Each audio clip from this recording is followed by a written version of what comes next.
திருக்குறள். இருவரி கவிதை ஒரு பொருள் தருமே, இருவரும் இது போல இருந்தால் சுகம். நிலா. இரவினில் குளிக்கும் தேவதை இவளோ, வளர்ந்தே தேய்கின்ற வெள்ளை நிழல். சரி, கண்ணாடி. இதில் என்னை பார்க்கிறேன், அது உன்னை காட்டுதே.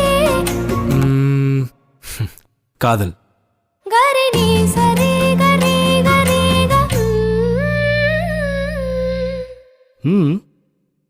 நம் நான்கு கண்ணில் தோன்றுகின்ற ஒற்றை கனவடா. Wow, beautiful.